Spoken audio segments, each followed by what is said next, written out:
नमस्कार, मेरा नाम है डॉक्टर पुरु धवन और आज इस वीडियो में हम बात करने वाले हैं कि किडनी फेलियर का पेशेंट अपने ब्रेकफास्ट में या फिर लंच या डिनर में किस टाइप की फूड आइटम्स को ले सकता है, क्योंकि किडनी फेलियर पेशेंट के अंदर डाइट बहुत इंपॉर्टेंट है। 50% पार्ट सिर्फ डाइट प्ले करती है। और जब हम डाइट के बारे में समझना शुरू कर देते हैं कि हमने प्रोटीन नहीं लेना या फिर हमने पोटेशियम नहीं लेना, तो बहुत ज़्यादा हमारी फूड आइटम्स हैं वो लिमिटेड हो जाती हैं। इन चीज़ों को ध्यान में रखते हुए ऐसी कौन सी फूड आइटम्स हैं जो हर एक किडनी फेलियर का पेशेंट बिना सोचे समझे ले सकता है, वो जानना बहुत ज़्यादा ज़रूरी हो जाता है, जिससे आप किसी टाइप की गलती ना करें। तो शुरुआत करते हैं सबसे पहले ब्रेकफास्ट के साथ कि ब्रेकफास्ट में एक फूड आइटम के अंदर हम क्या ले सकते हैं, क्या दे सकते हैं किडनी फेलियर पेशेंट को। तो अगर हम ब्रेकफास्ट के बारे में हम बात करें तो नॉर्मली अगर हम इंडिया में बात करते हैं तो सबसे ज़्यादा क्या खाया जाता है ब्रेकफास्ट में? पराठे, पोहा, उपमा, दलिया या फिर ओट्स। चाहे ओट्स हो, अगर नमकीन आप खा रहे हैं आप खा सकते हैं। अगर आप नॉन डायबिटिक हैं तो आप मीठे ओट्स भी ले सकते हैं, दलिया आप खा सकते हैं, नमकीन भी खा सकते हैं, मीठा भी खा सकते हैं। अगर उसमें दूध डालना हो तो कम मात्रा में दूध डालकर भी आप दलिए को ले सकते हैं। पोहा जितना चाहें आप उतना खा सकते हैं। पराठे आप खा सकते हैं, बस शर्त ये है कि उसमें घी तेल की मात्रा नहीं होनी चाहिए। क्यों नहीं होनी चाहिए ये आपको मैं लास्ट वीडियो में समझा चुका हूँ कि जब भी हम कोई भी ऑयली चीज़ लेते हैं तो हमारे लीवर को ज़्यादा काम करना पड़ता है और उस वजह से यूरिया ज़्यादा सेक्रेट होता है और वो आपकी रिपोर्ट्स में नज़र आना शुरू होता है। तो हमने बहुत ज़्यादा उसमें घी तेल का प्रयोग नहीं करना होता, मिनिमम से मिनिमम इस्तेमाल कीजिए, आपको किसी टाइप की दिक्कत नहीं होती। अब सवाल उठता है कि हम पराठे किस किस चीज़ की खा सकते हैं। तो गाजर, मूली, प्याज और गोभी के जो पराठे होते हैं वो एक किडनी फेलियर का पेशेंट ले सकता है, मगर आलू का पराठा नहीं खा सकता। आलू में पोटेशियम ज़्यादा होने की वजह से एक किडनी फेलियर पेशेंट को आलू से बचना चाहिए। अब सवाल ये उठता है, अक्सर पेशेंट में से पूछते हैं पराठा सर आप पराठा बोल रहे हो। अब पराठा बोलने के पीछे क्या लॉजिक है उसको समझना भी ज़रूरी है। अगर आप रोटी खा रहे हो और साथ में रख के सब्जी खा रहे हो तो रोटी सब्जी आप खा रहे हो, जो कि गलत नहीं होती। मगर अगर यही सब्जी आटे के अंदर आ जाती है तो वो बन जाता है आपका सूखा पराठा। इसी वजह से पराठा आपको अलाउ किया जा रहा है, क्योंकि इससे खाने के टेस्ट में वेरिएशन आ जाता है, पेशेंट इसको आराम से ले लेता है। अगर एक पेशेंट को आप घिया तोरी टिंडा देते रहोगे तो उसको क्या होगा, नोजिया होना शुरू हो जाएगा, खाना देके मन नहीं करेगा। और अगर वही चीज़ वही सब्जी अगर आप रोटी में फिल करके दे दोगे, पराठा बना के दे दोगे, पेशेंट आराम से खा लेता है। तो कोई भी सब्जी जो आप बनाना चाहते हैं, चाहे वो अपनी प्याज की हो, गोभी की हो, उसे थोड़ा सा कुक कर लीजिए और उसका स्टफिंग करते हुए आप पराठा पेशेंट को देंगे। पेशेंट आराम से खुशी खुशी खाएगा, पेशेंट की बॉडी में ताकत जाएगी, किडनी में ताकत जाएगी और किडनी पहले से बेटर काम करेगी। मगर हमने ध्यान क्या रखना है, पूड़ी भटूरे इन चीज़ों से बच के रहना है। इसके साथ साथ एक किडनी फेलियर का पेशेंट अपने ब्रेकफास्ट के अंदर ब्रेड का सेवन कर सकता है, बिस्किट्स ले सकता है। क्यों ले सकता है, क्या कंसेप्ट है इसके पीछे, इसमें हम डीप चलते हैं। एक किडनी फेलियर पेशेंट के लिए चावल और गेहूं पूरी तरह से सेफ होती है। अगर पेशेंट डायबिटिक है तो चावल से थोड़ा सा बचना चाहिए, मगर चावल की जो बाकी डेरिवेटिव्स होते हैं जैसे पोहा वो ले सकता है। वीट और वीट से बनी हुई चीज़ें, चाहे दलिया हो, चाहे वो उपमा हो, चाहे वो रोटी का बना हुआ आटा हो, चाहे वो बिस्किट्स हो, ब्रेड हो, एक किडनी फेलियर पेशेंट के लिए सेफ होते हैं। इसी वजह से वीट के जितनी भी डेरिवेटिव्स हैं, जितने भी हमारे राइस के डेरिवेटिव्स हैं, उसको लिया जा सकता है।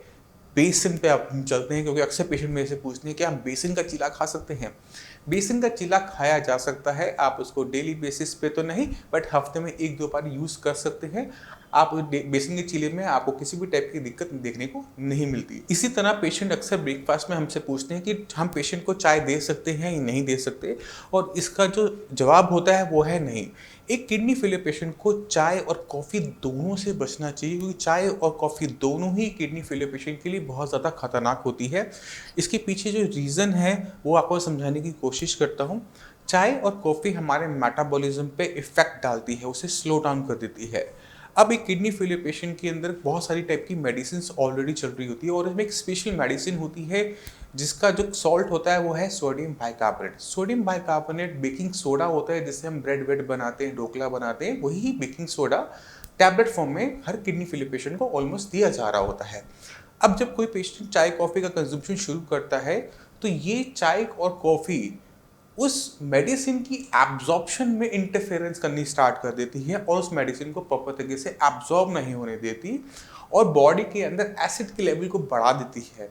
तो इसी वजह से किडनी फेलियर का पेशेंट जो चाय कॉफ़ी लेता है उस पर मेडिसिन ना काम करने की वजह से उससे किडनी की वैल्यू, यूरिया के लेवल हमें बढ़ते हुए नजर आने शुरू हो जाते हैं और वहीं पर अगर हम चाय कॉफ़ी बंद कर देते हैं तो वो स्टेबल हो जाते हैं। इसी वजह से जितने भी किडनी फेलियर के पेशेंट हैं उनको चाय कॉफ़ी पूरी तरह से बंद कर देनी चाहिए। मगर पेशेंट अक्सर हमसे कहते हैं कि चाय कॉफ़ी तो हम कई सालों से पी रहे हैं, हमें हैबिट है, हम इसकी जगह क्या ले सकते हैं। जितने भी किडनी फेलियर के पेशेंट हैं चाय कॉफ़ी की जगह आप ग्रीन टी ले सकते हैं, बट एक छोटी सी शर्त है, उसके साथ आपने खाना नहीं खाना, उसके बाद नहीं खाना, उससे पहले नहीं खाना। आप जब ग्रीन टी ले रहे हैं उसको 2 खाने के बीच में ले सकते हैं, मगर खाने के साथ साथ ना लीजिए और मेडिसिन के साथ भी ध्यान रखिए कि उसके आगे पीछे मेडिसिन कम से कम आधे घंटे मत लीजिए, जिससे कि वो हमारी एब्जॉर्प्शन पे इफेक्ट ना डाले। क्योंकि अगर ग्रीन टी भी हमारी मेटाबॉलिज्म पे इफेक्ट डालती है तो वो मेडिसिन की एब्जॉर्प्शन में भी इंटरफेयर करेगी और खाने की ताकत हमारी बॉडी में भी पूरी नहीं जा पाएगी। इसी वजह से गैप कब, दोनों साइड हाफ एन आवर, यानी खाना और मेडिसिन के आधे घंटे बाद आप अपनी ग्रीन टी ले सकते हैं और उसके बाद आधा घंटा आपने कुछ और इनटेक नहीं करना होता, खासकर मेडिसिन। और ब्रेकफास्ट में जितने भी प्रोटीन की आइटम हम नॉर्मली एग्स या फिर चिकन हो गया, ये सब नहीं लेना होता, क्योंकि प्रोटीन बॉडी में जाएगा, किटनिन की फॉर्मेशन करेगा, जो कि हमें नहीं चाहिए। और प्रोटीन क्यों बंद करवाया गया है इसके बारे में जो मैंने आपको लास्ट वीडियो में समझाया था उसे दोबारा आप समझिएगा और आप समझ जाएंगे तो इसका इंटेक बिल्कुल नहीं करेंगे। अब चलते हैं हम लंच के ऊपर, क्योंकि लंच अक्सर इंडिया के अंदर राइस से किया जाता है या फिर चपाती एंड सब्जी के साथ किया जाता है। तो जो सब्जियां आपको अलाउड हैं, यानी जो भी सब्जी फल की तरह बेल पे लगती है, पौधे पे लगती है, वो सारी सब्जियां आप खा सकते हैं चपाती के साथ। आपने उसमें बस छोटा सा ध्यान रखना होता है कि आपने दही नहीं लेनी होती। और अगर आपका बीपी हाई है तो नमक की मात्रा आप कम लेंगे, पिंच ऑफ सॉल्ट लेंगे। बाकी मसाले जो आपके होते हैं जैसे हींग, धनिया, जीरा, ये सारे के सारे मसालों का यूज़ किया जा सकता है। जो बचना होता है वो है मिर्चों से और नमक से। मिर्च में अक्सर क्या होता है कि अगर हम खाने में से मिर्च निकालते हैं तो टेस्ट चला जाता है। तो जिन पेशेंट को मिर्च खाने की हैबिट होती है वो हरी मिर्च का प्रयोग कर सकते हैं, बट सीड्स को निकाल कर, जिससे थोड़ा सा फ्लेवर आ जाए खाने में, थोड़ा सा पेशेंट का इंटरेस्ट बना रहे। क्योंकि अगर पेशेंट का खाने में से इंटरेस्ट चला जाता है, पेशेंट खाना खाना बंद कर देता है, तो बहुत सारी अलग टाइप की दिक्कतें आनी शुरू हो जाती हैं। कैसी दिक्कतें आनी शुरू हो जाती है? अगर पेशेंट खाना नहीं खा रहा तो उसकी किडनी को खाना नहीं मिल रहा, किडनी जो काम कर रही थी वो तेजी से काम को छोड़ना शुरू करती है, पहली दिक्कत। दूसरी दिक्कत, अगर बॉडी में खाना नहीं जा रहा, प्रोटीन नहीं बन रहा, बॉडी में प्रोटीन की डेफिशिएंसी हो रही है, खून की कमी हो रही है, क्योंकि खून बनने के लिए जो प्रोटीन चाहिए वो बॉडी में है नहीं, तो खून की कमी आ गई। अब बॉडी में प्रोटीन नहीं है, खून बहुत पतला हो जाता है और अक्सर फ्लूइड बन के टांगों के आसपास भरना शुरू हो जाता है, तो पेशेंट के अंदर में पीरियड एडिमा देखने को मिलता है। अब जिसके पैरों में सूजन आ गई है, वो जब वो लेटता है तो पैरों से पानी निकल के फेफड़ों में भरना शुरू कर देता है, पेशेंट को खांसी छूटना शुरू होती है, घुटन आनी शुरू होती है और पेशेंट की नींद नहीं आती। तो खाना ना खाने से इतनी दिक्कतें आ सकती हैं। तो इसी वजह से जितने भी किडनी फेलियर के पेशेंट हैं खाना प्रॉपर तरीके से खाएंगे। जो मैं आपको बता रहा हूँ वो किडनी के लिए पूरी तरह से सेफ है। हमने बस ध्यान के रखना है, ज़मीन से नीचे लगने वाली भूरे रंग की सब्जियां नहीं खानी होती। हरे पत्तेदार सब्जी, पालक, बथुआ, मेथी, सरसों, धनिया, पुदीना, इनको भी छोड़ना होता है। जमीन के नीचे लगने वाली सब्जियां कौन सी हैं? आलू, शकरकंदी, अरबी, जिंगन, कचालू। ये 5 सब्जियां छोड़ने के बाद जितनी भी सब्जियां बचती हैं वो सारी के सारी इनटेक की जा सकती है, जितनी चाहो उतनी मात्रा के अंदर। अक्सर पेशेंट पूछते हैं कि कितनी रोटियां खा सकते हैं? जितनी आपकी भूख है उतना खाना आप खा सकते हैं। आपको अपनी खाने की लिमिट करने की ज़रूरत नहीं होती। इसी तरह से अब हम चलते हैं साउथ इंडियन फूड की तरफ, जहाँ पर राइस ज़्यादा खाया जाता है और सांभर साथ में लिया जाता है, रसम लिया जाता है। तो जितने भी साउथ इंडियन पेशेंट हैं जिनको राइस उनका मेन मील है, वो राइस ले सकते हैं अगर वो नॉन डायबिटिक है। अगर वो डायबिटिक है तो भी राइस को लिया जा सकता है, मगर उसमें से स्टार्च को निकाल कर। और ध्यान के रखना है कि जब आप राइस ले रहे हैं तो आपके शुगर लेवल्स बढ़ने नहीं चाहिए।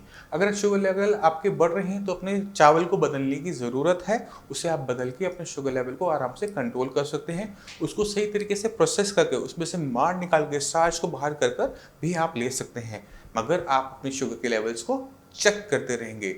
अब जो हमारे साउथ इंडिया के अंदर जो मैक्सिमम खाना होता है उसमें थोड़ी सी खटास रखी जाती है क्योंकि वहाँ पे गर्मी ज़्यादा होती है। अब जहाँ पर भी गर्मी ज़्यादा होती है वहाँ पे खाने को ईजिली डाइजेस्ट करने के लिए उसमें खटास यूज़ की जाती है, इसलिए सांभर खट्टा होता है क्योंकि इसमें इमली डली हुई है। मगर जब आप किडनी फेलियर के पेशेंट होते हैं तो ये जो खटास वाली चीज़ें होती हैं, चाहे वो इमली हो, चाहे वो आपका नींबू हो, चाहे वो दही हो, इन सब का आपको खाने में प्रयोग नहीं करना होता। आप सांभर खा सकते हैं। सांभर बनाने में मिक्स वेजिटेबल्स लगती हैं, आपका घिया है, आपकी बैगन है, आप कोई भी सब्जी उसमें डालते हैं, फलियाँ डालते हैं, कुछ भी डालें, आप डाल सकते हैं, बट इमली का प्रयोग नहीं हो सकता। सांभर मसाला आप यूज़ कर सकते हैं बट इमली का प्रयोग नहीं होगा। इसी तरह से हमें बाकी जो फूड आइटम्स होती हैं, चाहे वो रसम हो, चाहे वो दाल हो, उनमें बस ध्यान ये रखना होता है कि वो पतली से पतली हो, मतलब बहुत ज़्यादा थिक ना बनी हुई हो और उसमें खटास ना हो। दाल को क्यों लेना, कब लेना है, कब नहीं लेना, किन पेशेंट में देना होता है, किन पेशेंट में नहीं लेना होता, इसके बारे में हम पिछली वीडियो में डिस्कस कर चुके हैं और इसको हम इस वीडियो में नहीं करेंगे। अब अक्सर पेशेंट अपने खाने के साथ पापड़ लेता है, अचार लेता है, चटनियाँ लेता है, तो किडनी फेलियर पेशेंट को पापड़, अचार और चटनी बिल्कुल अलाउड नहीं होती क्योंकि जब भी हम इनको बनाते हैं तो इनमें नमक की मात्रा ज़्यादा होती है। पापड़ को तल के बनाया जाता है, अचार में नमक ज़्यादा है, चटनियों में भी नमक ज़्यादा होता है या फिर नारियल की बनी हुई होती है। तो चाहे वो चटनी हो, अचार हो, पापड़ हो, एक किडनी फेलियर पेशेंट को बिल्कुल भी नहीं देना। अगर आप उसे देते हैं तो बीपी बढ़ने की दिक्कत देखने को मिल जाती है। और चटनी अगर आप धनिया की बना रहे हैं, नारियल की बना रहे हैं तो पोटेशियम हाई की कंप्लेंट देखने को मिल जाती है। इसी वजह से इसको पूरी तरह से हम बंद रखते हैं। इसी तरह से एक और चीज़ होती है जिसे हम कहते हैं गुड़। गुड़, शक्कर, खांड, ये तीनों गन्ने से बनने वाली चीज़ें हैं और इनके अंदर पोटेशियम की मात्रा ज़्यादा होती है। इसी वजह से किसी भी फूड आइटम जो आप बना रहे हैं, पेशेंट को बना के दे रहे हैं, उनमें इन चीज़ों का प्रयोग नहीं हो सकता। अगर आपने खाने को मीठा बनाना है, कोई चीज़ मीठी डालनी भी है, तो आप जो नॉर्मल शुगर होती है, रिफाइंड शुगर, उसका व्हाइट शुगर का यूज़ करते हुए पेशेंट को दे सकते हैं। उससे उनकी बॉडी में पोटेशियम की मात्रा नहीं बढ़ेगी और पेशेंट को किसी टाइप की कंप्लेंट देखने को नहीं मिलेगी। अब चलते हैं हम डिनर के ऊपर कि एक डिनर में हम पेशेंट को क्या दे सकते हैं। तो जिस तरह से हम लंच करते हैं उसी तरह से ऑलमोस्ट हम अपना डिनर करते हैं।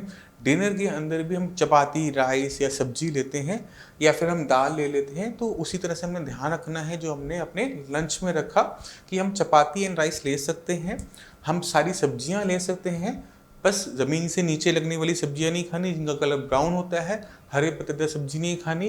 बाकी सारी सब्जियां हम जितनी चाहें उतनी अमाउंट में जैसे चाहें वैसे ले सकते हैं। खाना बनाते समय खटास का प्रयोग नहीं करना। बस वही सारी बातें जो हमने लंच में आपको डिस्क्राइब की, हम उसको डिनर में भी अप्लाई करेंगे और गलती से भी वो आइटम नहीं खाएंगे जो आपको मना है। अगर हम इन चीज़ों का ध्यान रखते हैं तो पेशेंट को काफ़ी अच्छा बेनिफिट मिल जाता है, कॉम्प्लिकेशन से हम बच जाते हैं, बॉडी में अच्छी तरीके से एनर्जी जाती है, पेशेंट की किडनी इस खाने को लेकर रिस्पॉन्स करती है कि खाना अच्छा मिल रहा है, काम करते हैं। अगर आप खाना प्रॉपर नहीं खाएंगे तो अलग टाइप की दिक्कत होती है। अब एक पेशेंट हमसे और चीज़ पूछता है, वो है जौ के बारे में कि मैं जौ खा सकता हूँ, नहीं खा सकता, जौ की रोटी खा सकता हूँ या नहीं खा सकता, जौ का दलिया खा सकता हूँ या नहीं खा सकता। ये कॉमन क्वेश्चन होता है। तो जो आप खा सकते हैं, जितनी चाहे उतनी अमाउंट में खा सकते हैं। किसी टाइप की दिक्कत किडनी फेलियर पेशेंट में जौ के साथ नहीं देखने को मिलती।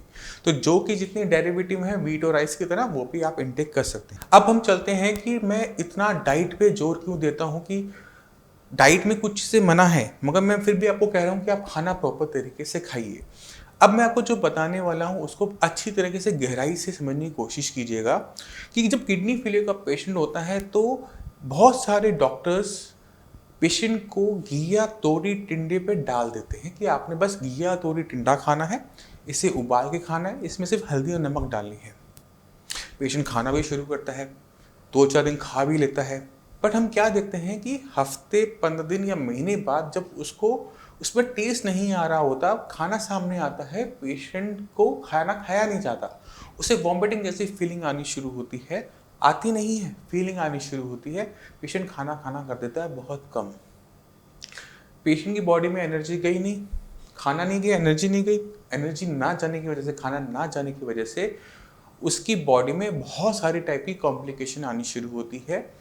अब उसको समझने की कोशिश करते हैं कि वो क्यों आई, कैसे आई। अब जब हमने खाना नहीं खाया, पहली चीज़ हमारी किडनी को खाना नहीं मिला। जो चीज़ बीमार है, जिससे हमने काम लेना है, जिसकी फंक्शनिंग को बढ़ाना है, जो क्रिएटिनिन को यूरिन के रास्ते बाहर निकाल सकती है, अगर आप उसे खाना नहीं दोगे तो वो काम करना बंद कर देती है। इसी वजह से पहले तो बॉडी के लिए एनर्जी ज़रूरी है, किडनी के लिए खाना ज़रूरी है। दूसरी चीज़ का हमने ध्यान क्या रखना होता है, जब हमारी बॉडी में खाना नहीं जा रहा तो बॉडी में प्रोटीन नहीं बन रहा होता। प्रोटीन की डेफिशिएंसी से खून की कमी हुई, और खून की कमी होने से आपको खून चढ़वाना पड़ता है, बार बार इंजेक्शन की मात्रा हमें बढ़ानी पड़ती है। तीसरी बड़ी दिक्कत मैंने आपको पहले भी समझाई कि स्वेलिंग आनी शुरू हो जाती है। स्वेलिंग अगर पैरों में आ रही है, जब वो आप लेटेंगे तो फेफड़ों में पानी जाएगा और आपको ब्रीथिंग दिक्कत होगी। अब सवाल ये उठता है कि डॉक्टर ऐसा क्यों कहते हैं, इतनी सारी दिक्कतें अगर हमें देखने को मिलती हैं तो डॉक्टर क्यों कह रहे हैं। क्रिएटिनिन जो बनता है वो हमारी मसल्स में बनता है, हमारी मांसपेशियों में। तो अगर मुझे किसी किडनी फेलियर पेशेंट के अंदर सिर्फ क्रिएटिनिन की मात्रा को कंट्रोल करना है तो मैं दो तरीके से कर सकता हूँ। पहला तरीका क्या है कि जहाँ पर क्रिएटिनिन बन रहा है, जो उसकी फैक्ट्री है, उसे छोटा कर दो, यानी मांसपेशियों को कम करेंगे तो क्रिएटिनिन कम बनेगा, रिपोर्ट में कम नजर आएगा।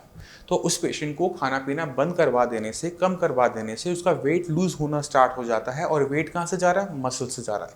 जितनी कम मसल्स उतना कम क्रिएटिनिन बनेगा, उतना कम रिपोर्ट में नजर आएगा। मगर ये क्रिएटिनिन जो आपकी रिपोर्टों में नीचे गया, वो महीना 2 महीना वहाँ पे स्टे कर पाता है। उसमें इतनी वीकनेस आ जाती है कि किडनी सही तरीके से काम करना बंद कर देती है। क्रिएटिनिन की वैल्यू दोबारा से बढ़नी शुरू होती है और पहले से ज़्यादा बढ़ जाता है, क्योंकि अब खाने को उसको दोगी भी तो भी जो उसमें नुकसान हुआ है खाना ना खाने की वजह से, वो भी रिफ्लेक्ट हो रहा है।